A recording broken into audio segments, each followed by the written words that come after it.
Namaku Adi.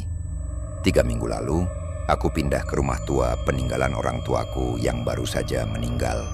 Rumah itu sudah kosong, lebih dari 5 tahun, berdiri angkuh di tengah desa yang perlahan mulai ditinggalkan. Begitu kakiku menginjak lantai kayunya yang berderit, aku langsung merasa dia tidak pernah benar-benar kosong. Ada sesuatu yang menunggu di sana. Saat malam tiba, suara-suara aneh mulai muncul.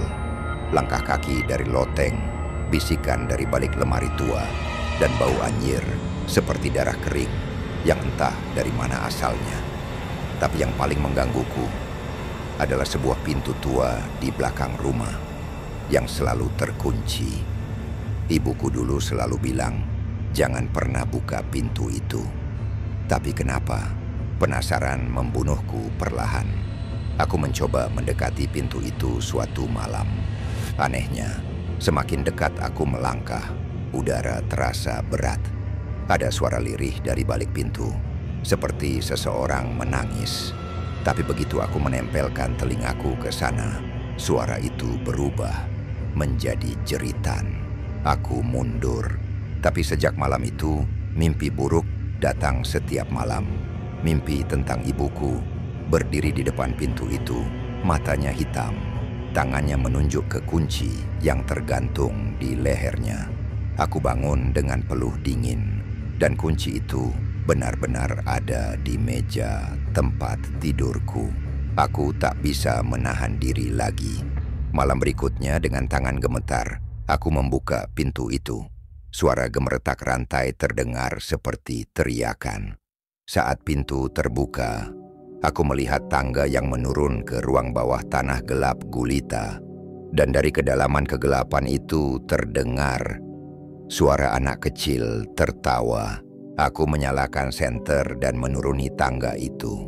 Dindingnya penuh coretan tangan, seperti milik anak kecil, tapi dengan kuku yang lebih panjang.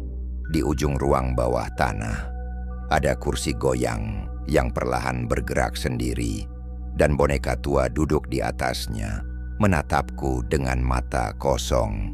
Aku melangkah pelan ke arah boneka itu. Semakin dekat, udara makin dingin. Aku bisa melihat detail wajah bonekanya. Retak di pipi, rambutnya kusut, dan matanya seperti mengikuti gerakanku. Saat aku menyentuh kursi itu, lampu senternya tiba-tiba padam. Ruangan jadi gelap total. Lalu ada bisikan, "Kamu akhirnya datang." Aku menjerit dan lari naik ke atas. Tapi pintunya hilang. Dinding yang tadinya pintu itu kini tertutup bata tua. Seolah aku tak pernah masuk. Aku terkurung di bawah tanah. Di sekelilingku, udara semakin tipis, dan dinding mulai mengeluarkan tetesan cairan merah gelap. Aku menatap tanganku.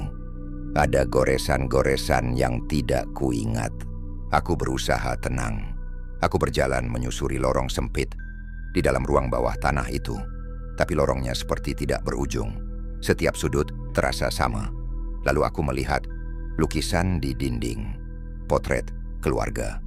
Tapi wajah di lukisan itu adalah aku, bersama ibu dan ayahku.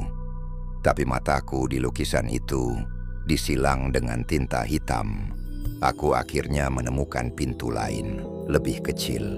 Di baliknya ada kamar anak. Tempat tidurnya rapi, mainan berserakan, dan dindingnya penuh gambar krayon. Tapi satu gambar menarik perhatianku. Gambar seorang pria berdiri di depan pintu, diwarnai merah. Dan di bawah gambar itu tertulis, "Dia bukan ayahku." Langkah kaki terdengar di belakangku. Perlahan, berat. Aku menoleh, tak ada siapa-siapa. Tapi bayangan panjang muncul di lantai. Aku mundur. Sosok itu muncul dari gelap. Tinggi, berjubah hitam, dan wajahnya tertutup topeng kayu. Dia mengangkat tangan dan menunjuk ke arahku. Lalu tembok di belakangku runtuh sendiri. Aku terjatuh ke ruangan lain. Cahaya terang menyilaukan. Aku kembali ke ruang tamu rumahku. Tapi sekarang semua barang tertutup kain putih.